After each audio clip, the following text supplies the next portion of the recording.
Hey y'all, I made it. We made it. It is day 31 of this Go Live challenge. I am so excited to finish up, to have made this goal. I have never did this before. And my friends who joined in and did it too. And then I even know some people who are going to do it for November. So I am super excited to support y'all. And today I'm wrapping up my live challenge. It will be a sigh of relief, honestly, tomorrow to not have to show up, basically, to be honest, because this is just not something I'm used to. My shirt's all messed up, whatever. And so I'm just happy. I'm excited. Thank you all for your support. So today, I thought I wanted to do something a little different since it's the last day. And I want to talk about what I've been really reading about. And honestly, I feel like it's the one single most important topic that I could probably choose to talk about. Because if we can master it, then we can master all the other things, right? So I'm reading this book. I've got several resources, but this one, it's backwards for y'all. Everything is figure outable. So I have took this word as to be mine. Now y'all know I like words. I can't show y'all right now because I got a long sleeve shirt on, but essentialism is one of my favorite. The book wasn't, oh my God, I gotta read it 1,000 times, but the premise and the thought behind it was amazing. Just living life by what really matters and saying fuck everything else. So essentialism, I have that tattooed down my entire arm. And I think everything is figure outable might be the next one. So I really love that term when you think about it from that perspective. And even if you think about what you have gone through, or anything that you've gone through, anything that's happened, you figured it out. So this term, everything is figure outable, is amazing, and I love it. So I'm reading her book. Her name is Marie Forleo. She coined the term multi-passionate entrepreneur. She's got a long history. I mean, she's been in her field for 20 years, I think. So on YouTube, it's Marie TV. She's just amazing at helping entrepreneurs live the life that they want, be creative, getting that creativity out there, showing up as who you are. So she wrote this book called Everything is Figure Outable, and I'm reading it. And I wanted to share her particular part where she talks about, I don't know what this chapter is. I'm not worried about the chapter, but imposter syndrome, basically. And if you don't know what imposter syndrome, it's kind of being afraid that you aren't good enough to do what it is you want to do, or you are a fraud. Thought that was my daughter crying. She's asleep. You're a fraud, or you're not supposed to be here, or whatever it is, whatever field you're in, you're not good enough. Someone's gonna find you out. So that's what imposter syndrome is. And so this particular part in the book, Everything is Figure Outable, she's talking about this. And I really like how one of the ways that she talks about it and kind of gives you a different perspective of why it's important for us to show up and do what it is that we were sent here to do. So I'll start by saying, every single person has a gift, literally. No matter what it is you love to do or you're passionate about, even if it's been done a million times, it literally, legit cannot be done the exact same way that you would do it, because everybody's different. So, you have a specific reason that God put you here for. He didn't just make random ass people and a few of them was super, I don't want to say powerful, creative, or any person that you follow, the gurus that quote unquote, right, who are out here changing lives, or even the mom and pop diner that really get to know their customers and they really make you feel good when you come in, or the people who volunteer with the youth, whatever it is that these people are out here doing, it's not just them. Literally, you have a reason that you were put here for. This shirt is really getting on my nerves because my kids were playing with me and they stretched it out. So I'm so I want to start with that premise of literally there is something in you that God has put in you from even before creation that you were put here for. And sometimes you just like are fearful, you don't know, you're not ready, maybe that's not it. Like I'm dealing with all those same things too. But if you understand that, okay, we can get past that. I'm here for something. Like I don't care who you are and if you've done anything or not. So when we get past that, and then she talks about like a different perspective, like when we don't show up as who we are and is what God put us here for, we're really actually not just harming ourselves, we're harming the collective. Because whatever blessing that you have, whatever gift that you have that God gave you to come here and change the world, even if it be one person, it doesn't matter, big or small. Not everybody's going to have 1 billion followers on TikTok or whatever. That doesn't mean that what you're doing is not as powerful. Then you're actually harming the culture. You're harming the people. You're harming the plan for us to grow and all that. So I like what she talks about making it bigger than ourselves. And I was going to pick out a few things to read here on my last live day. So she says, you were here for a reason. God, source, Smurf fairies, whatever form of higher intelligence you might believe in, did not make any extra people just for the heck of it. No other person has or ever will have the unique blends of talents, strengths, perspectives, and gifts that you have. Remember, you are a one-time mega event in the universe. Don't fucking waste it. Literally, like super powerful, and that pretty much just summed up everything I just said. You were born in the innate power to create change both in your life and in the lives of others. The power doesn't exist outside of yourself. It's not something you can buy or borrow. You already have it within you right now. We were born with it. And then I'll fast forward. So this is what I really like. That said, here's what's vital to understand. When you have an idea, a possibility, the tiniest nugget of a dream for yourself or others, and you don't do everything you can to bring it to life, you are stealing from those who need you most. Stealing. There are countless people out there who need the gifts that you and you alone are here to give. If you don't get your ass, I love this book. She cussed like me all the time. If you don't get off your ass and do the things your heart keeps telling you to do, the world will have lost something truly irreplaceable. You. It would have lost your unique voice, your unique energy, your unique ideas, stories, perspectives. By holding back and playing small, you're robbing countless people of the goodness and joy and healing and growth that only your unique contributions can offer. So she kind of goes into more details about that. Like maybe you're stealing from your kids, loved ones, colleagues, because they're not getting the real you. The most fully alive, emotionally available, playful, confident, strong, and loving you that you could ever be. Oops. When any of us deny or suppress or minimize our gifts, those gifts sour into a toxic poison. That poison eats us alive from the inside out. We become sick, lethargic, bitter, cynical, angry, addicted, short-tempered, judgmental, and that's just for starters. Never forget, Hitler was a frustrated artist. That was deep. So she goes into more detail about that. The world needs a special gift that only you have. She talks about this in every episode she has on Marie TV and YouTube. It's true and you know it. You've known this since you were little. You've sensed that there's something special inside of you, something distinct and extraordinary that you and only you came here to create and express. Trust that feeling. It's your life force, your genius, your destiny screaming to be realized. Uncovering, developing, and sharing your gifts, that's the whole reason you're here on earth. I believe that's the whole reason any of us are here, to create and contribute to one another. And then she goes down, but Marie, really, I have nothing unique to offer. It's all been done before. This is what I really loved, I think. I think this was my part. Imagine your favorite coffee shop or clothing store, any source of joy or value, whatever.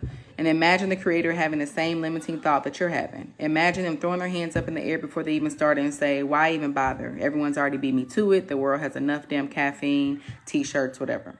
That would suck, right? I think about this as it relates to Italian food. She shared a story about that. But basically she says, let me fast forward. Keep going with an area of art, science, sports, or culture. All of the musicians in the world didn't stop Beyonce or Lady Gaga or Stevie Nicks or Kendrick Lamar from adding their voices to the mix. And she basically points out all these people who, like, they're big people in the game already. So, for instance, the popularity of Phil Donahue didn't stop Oprah. So she gives all these different examples of how There's literally, I think it's like 7 point something million people in the world right now. I think she put the number in here. I listened to the audiobook, so not everything is in this book. But basically, with so as many people as it is, like there could never be enough. So that's why, I see people competing online. They're making the same products, body butter, beauty products. It doesn't matter. Conscious parenting coaches, financial coaches, like literally you can never have enough of anything that betters the people. Overcome the fraud factor.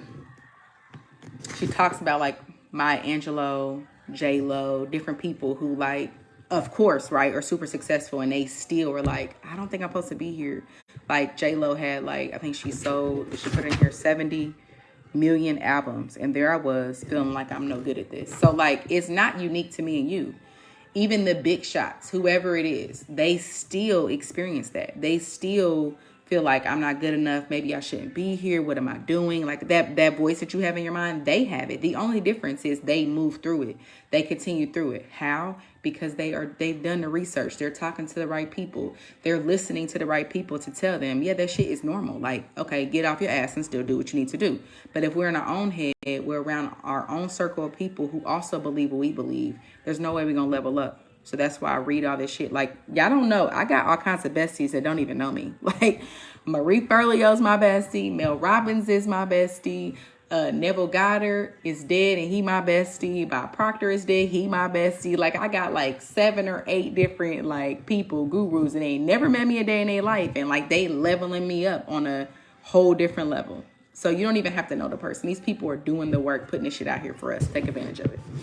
Let's see what else. I want to talk about something else in here. So she gives little pointers of how to get over like feeling like a fraud. 1, share the shame. So Brene Brown is a shame expert. She's done so much research around shame and fear and all that. And she's proved, and we know it, that when you shed light on whatever shame or talk about it, put it out there, then it can't even be anymore. So it kind of fizzles out. So that's what that was about. Start a hype file. So she talks about, if someone say, hey, thank you so much for that card, or, I appreciate you doing this. Any kind of positive remarks that somebody has for you, whether it be a text, whatever, it doesn't matter. Have some kind of place on your phone or somewhere, maybe even in a notebook where you can journal about it, where you can go through and remember what has been said about you. Shine your light. This is good. Shine your light out, not in. Think of your attention, your mental, emotional, and spiritual energy as a flashlight that can only shine in one direction. In any given moment, your flashlight is either shining in on you and how much you feel like a fake, or is shining out on others. So you can't do both at the same time. When your flashlight is shining out, you're giving 0 attention to your fraud feelings. Without attention, those feelings cannot survive. Shining your light on others doesn't need to be time-consuming or overly complicated. Any act of kindness can do the trick. Maybe you send your boss a thank you note. She gives all different kind of details about that. Next time you catch yourself feeling like a fraud, check yourself. Chances are you're shining your flashlight on yourself rather than directing it where it can make its great impact, caring for others. So that was a good point. She get life-changing advice from the dead. I think there was one more thing I wanted to talk about. That might have been it. So the whole point of this book is amazing. Like, so I listened to the audiobook first on the Libby app. If y'all don't have the Libby app, it's free through the library. They have another one called Hoopla that you can listen to audiobooks for free. I listen to them, and then sometimes like I gotta get the book. I don't buy books heavy unless I know I'm going to continue reading them. I have, a select few that I will continue reading over and over. This is one. And what I love about this, everything is figure outable. It's an action book. So like, as I'm reading in the audiobook, it was a great audiobook because she reads it and her voice and her energy, like, you know what I mean? It's always best when the author reads it. So I loved it. But it is not good as far as getting the most out of it because literally she has actions in here. Like, if you're like, I don't really know what I want to do. One thing I thought was great. Is that Rain crying? No, that's his damn show Ryan's watching.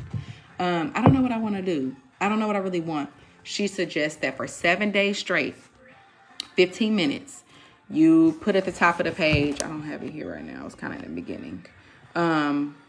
What I really want is, I think is how you title it. And you just write. You don't edit. You don't think. You don't try to put what you think you should want.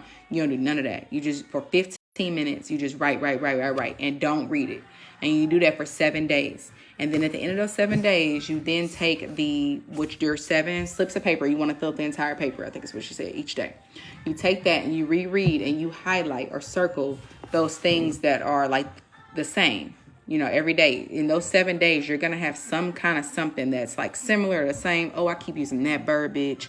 Oh, I keep saying that. You want to highlight that. And then she tells you to do something else with that information. I just thought about this suggestion, so I didn't find it in the book that was back in the beginning. But the point being is that she has all kinds of action stuff in here, like in this entire book. It's not a book to just read, so I love it. So I bought it. This is a book I'm going to continue reading, highlighting, using, referring back to. And I just love the message, and I've really adopted it. Like, everything is figure outable. Like, you can literally use that term with everything. If you're having a rough day with your spouse, with your kids, at work, everything is figure outable. Like, even like money, you don't know how you have to pay this or pay that. Like, if we really look back in our past, there is nothing that we didn't overcome, period. Like, nothing. So knowing that, damn, I'm gonna figure this out. I may not have the answer right now, but it's gonna come to me. It's very encouraging. It relieves a lot of pressure. And so I love this book. So I think it's great on this last day of my life to give y'all something to walk away with. I hope you guys enjoyed this live. I enjoyed all the support I got. I am going to appreciate not having to do this tomorrow, but I actually have enjoyed this. I started this live challenge. It came to me just out of nowhere because there's some things I'm wanting to do, and I'm not quite sure on, honestly, how clear. I'm not really clear on them yet, but I know it's impacting people. It always has been. But and so the things I'm creating, like I'm creating a digital course, right? Like I got to be comfortable talking to people, and that comes from a lot of different inner work I have to do. So when I was thinking, like, damn, because I'm doing a webinar, and I'm like, it's gonna be all kinds of people I don't know, hopefully thousands of people. I got to be comfortable speaking on camera, and I just was thinking for a couple of days, like, how can I do that? What can I do? What can I do? I'm gonna join Toastmasters. That's local. You can Google them if you don't know who they are, but they help with public speaking, basically. And then this thought came to me, like, why don't I just go live every day in October and use random questions that people want me to talk about or something I want to talk about, and just get comfortable being on camera, showing up as I am. And I would say day one was I was very nervous. Sometimes I'm still nervous. But the more I realized that we are all the same, like literally down to the atoms, the energy, we're all the same, all want the same shit. The more I get comfortable, and then the more I am confident in what it is I want to do, the more I get comfortable. So reading books like this, listening to audiobooks, doing the inner work that I do every day. Y'all know I love that shit so much. I'm able to level up, and I'm stepping into my calling. I'm saying yes to what energizes me and saying fuck the rest. So I appreciate y'all. I hope y'all have a beautiful Halloween with your babies. Cameron's already left me. This is the first year, actually, that I bought candy to pass out, and it ain't gonna be passed out unless I'm staying here, because Mario's like, no. Cameron wants to go trick-or-treating with her friends, and the little ones, we're taking them trick-or-treating. So maybe Rob will take them, and I'll stay here and pass out candy. That sounds like a plan. So I hope you have a blessed evening. I love y'all. And yeah, that's it. I'll see y'all next month. My challenge is not going to be online, so I'll let you know what it is when I know.